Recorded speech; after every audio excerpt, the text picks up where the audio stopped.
Segue o fio, galera. Pega a visão, último vídeo daquele combinado. Deixa eu ajustar aqui, tá, está melhorzinho. A finalidade desse vídeo é apresentar o que eu espero, né, do governo Lula para no que diz respeito às Forças Armadas, né, para o próximo governo dele que vai se iniciar no dia 1º de janeiro de 2023, dia 30 de novembro agora, 30 de outubro agora, nós vamos para cima e vamos ganhar as eleições, governaremos, né? Vamos reconstruir esse país destruído pelo lavajatismo, pelo bolsonarismo e vamos, evidentemente, não apenas no que tange às Forças Armadas, que é o mote desse conjunto de vídeos que eu criei aqui, como na semana que vem será a minha experiência na universidade pública durante o governo Lula, né? Mas no país como um todo a gente pretende, a gente necessita reconstruir este país e essa sociedade, tá? Esse conjunto de vídeos começou por conta do meu incômodo durante o debate da Band, que o rei da mentira falou muita besteira. O presidente Lula o refutou como pôde, um tempo curto, um monte de pressão daquele pedófilo falando um monte de asneiras e, bom, eu também tenho lugar de fala por ter estado lá dentro, né? Então é um relato de alguém que administrou uma garagem de quartel durante 7 anos e meio. Por 2 anos e meio eu trabalhei diretamente na administração, com papelada do meu quartel, né? Com controle de material, controle de verbas, né? O controle contábil, eu era o responsável por isso. Munição, tudo isso passava pelas minhas mãos. Eu fazia o controle do meu quartel inteiro, um orçamento de milhões de reais, né? E também junto ao comando da Brigada Paraquedista, ao quartel-general. E eu sei do que eu estou falando porque eu não vi apenas os dados que passaram pelas minhas mãos, mas os dados de anos anteriores também. E assento que o governo Lula foi o que mais investiu nas Forças Armadas. Eu já não estava mais, como eu disse no vídeo sobre a presidenta Dilma, que foi uma demanda que chegou a mim, né, nessas conversas que eu tive com vários ex-alunos, colegas de caserna, né, e outras pessoas de esquerda que me sugeriram um vídeo sobre a contribuição da presidenta Dilma. Eu fiz um que não estava previsto, eu falar sobre o presidente Lula, mas achei até legal. Acabou sendo o maior vídeo de todos. A presidenta Dilma fez muita coisa pelos militares, né, como está lá no vídeo, que eu já inclusive disponibilizei, e no YouTube, no Facebook, enfim. Mas é altamente relevante que a gente tenha em mente aqui o futuro. Então a ideia aqui é falar do que eu espero, não é um exercício de futurologia, é uma coisa fundamentada num ethos que o PT construiu nos 2 governos do Lula e no governo quando a Dilma pôde governar, que foi 2011 a 2014. Então estamos falando aí de uma linha do tempo de 2003, quando Lula assume seu primeiro mandato, passando pelo segundo mandato do Lula, presidenta Dilma eleita até o final de 2014, que foi quando ela concluiu seu primeiro mandato, ela de fato governou. 2015 e 2016 foi o golpe, né, sendo orquestrado, o ovo da serpente sendo chocado para que ela fosse derrubada, apeada do poder por um golpe frio, aquele crime de responsabilidade, pedaladas fiscais, a mentirada que inventaram para poder tirá-la do poder e botar o vampirão, eu também procuro não citar o nome, e depois a prisão do presidente Lula, quando se chegou à conclusão de que o Lula ganharia a eleição em 2018 e todo aquele plano que foi feito para o golpe, né, o Lava Jato e tudo, seria mandado por água abaixo, né? E aí prendem o Lula e a gente entra nessa espiral louca que a gente está vivendo, na verdade sobrevivendo e tentando, né, dessa espiral sair, superá-la, enfim, para que a gente possa pavimentar um caminho auspicioso para o futuro. Bom, o presidente Lula, ele tinha uma meta geopolítica bem definida. A principal dele era a entrada do Brasil no Conselho de Segurança da ONU. O Conselho de Segurança da ONU, ele é formado pelas 5 nações, né, que fica melhorzinho assim. 5 nações que venceram a Segunda Guerra Mundial, né, os Estados Unidos da América, a União Soviética, que se fragmentou ali no início dos anos 90, e quem herdou a vaga da União Soviética foi a Rússia, o Reino Unido, a França e a China. Esses 5 países possuem assentos permanentes no Conselho de Segurança da ONU, eles têm direito de veto, enfim. E os outros países têm 10 cadeiras que são rotativas com mandatos de 2 anos. O Brasil está nesse grupo. O Brasil, durante o governo Lula, junto com a Alemanha, a Índia e o Japão, propõe uma reconfiguração do Conselho de Segurança da ONU com mais 4 assentos permanentes, né? 2 indo para a Ásia, no caso a Índia e o Japão, 1 indo para a Europa, a Alemanha, e 1 vindo para o continente americano, o Brasil. Isso só vai ser aceito se houver uma unanimidade, como todas as decisões do Conselho de Segurança requerem a unanimidade dos 5 membros permanentes. Eu acho improvável que isso aconteça. Mas o simples fato de o presidente Lula ter colocado o Brasil, isso em discussão, em nome do Brasil, junto a esses 5 países mais poderosos, já demonstra, né, o alto padrão de discussão geopolítica e diplomática que o Brasil apresentava, empreendia durante a gestão do presidente Lula. Né? Por que eu acho muito difícil que isso aconteça, para não dizer impossível? Porque você está, no caso, as nações que estão lá com o poder nas mãos, essas 5 permanentes, China, Rússia, Alemanha, Reino Unido e Estados Unidos, eles, de certa forma, vão ceder parte do seu poder geopolítico ao aceitarem novos membros. Né? É muito problemático para a China aceitar o Japão. Eles têm questões geopolíticas envolvendo o Mar da China, né, que é um braço do Oceano Pacífico que divide a China e o Japão.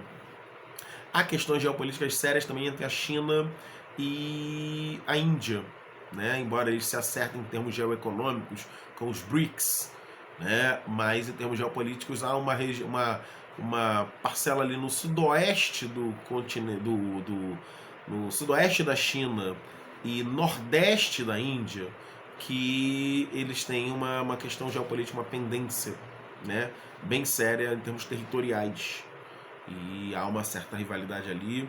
E, claro, a Índia possui bomba atômica também, né, é uma potência nuclear, portanto, e isso seria sensível para a China, né, ter 2 países da Ásia, ela ficando no meio, esses 2 países cercando ali, embora não seja um cerco de fato, porque não se apresenta nesse momento uma união, né, Mumbai, Tóquio contra Pequim, né, Índia e Japão contra a China, não é nada disso, mas são em medidas diferentes 2 adversários da China na Ásia. Eu acho complicado da China aceitar isso passivamente. Da mesma forma, e junto com a China, a Rússia não creio que aceitaria essa inclusão desses 2 países. Reino Unido e França teriam sérias restrições a uma eventual entrada da Alemanha nesse jogo de poder, e é óbvio que os Estados Unidos, por conta de acreditarem que a América, o continente americano como um todo, sejam parte do seu território, do seu quintal, certamente sua área de influência geopolítica, desde a doutrina Monroe, que foi citada em um vídeo anterior, complicado de acreditar que os Estados Unidos aceitariam passivamente a entrada do Brasil no Conselho de Segurança da ONU como membro permanente. O simples fato de o Lula ter essa perspectiva e ter esse mote já demonstra o que ele enxerga em termos de política estratégica e geopolítica para o Brasil. E as Forças Armadas estão completamente inseridas nesse contexto. É preciso ter Forças Armadas fortes, atuantes, numerosas, bem aparelhadas, desenvolvendo tecnologia para que isso aconteça. Em certo sentido, a presidenta Dilma, ela vai investir fortemente nessa questão tecnológica, embora ela não tenha conseguido concluir todo esse projeto, porque ela foi apeada do poder, né?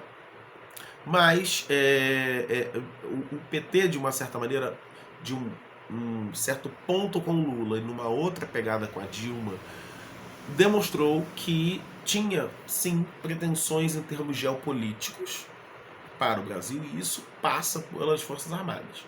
Né? Então, o que eu entendo do Lula para o futuro, o novo governo Lula? Certamente Lula irá investir, primeiramente, no reaparelhamento das Forças Armadas, para que elas tenham condição de atuar, como ele fez no governo dele, ampliação, né, dos concursos e da entrada de recrutas nas Forças Armadas, né, ampliou, portanto, a quantidade de militares na ativa. Eu vi isso acontecer no Exército. Para vocês terem uma ideia, nos anos de 2001 e 2002, o meu quartel, que tinha uma média de 50 a 70 recrutas entrando, caiu para 20, 30 recrutas, né? Um número minúsculo que gerou muitos problemas, como nós vimos em um vídeo anterior, aqui nessa série, né? Mas o Lula modificou isso totalmente. Então, além das obras e tudo mais, ele investiu também em pessoal, em equipamento. Dilma investiu mais em equipamento, em poder bélico, do que o Lula. Mas o Lula também fez um movimento muito interessante nesse sentido. E eu acredito piamente que esse olhar voltado mais para uma inserção mais contundente do Brasil no âmbito das relações internacionais, com relevância geopolítica, né, tornando o Brasil um player no jogo geopolítico, não apenas regional, como o Brasil é de fato, né, não apenas na América do Sul, na América Latina, mas também no Atlântico Sul, aí pensando os países da África, mas o Brasil como um player, um jogador em escala global, planetária, né? Mesmo que não entre no Conselho de Segurança da ONU, com uma daquelas 4 vagas adicionais, que foram citadas aqui agora há pouco, mas com o Brasil potência, Brasil relevante, um Brasil forte para as discussões, debates diplomáticos, que aí sairia também um pouco da seara das Forças Armadas e iria mais para a diplomacia, para o Itamaraty.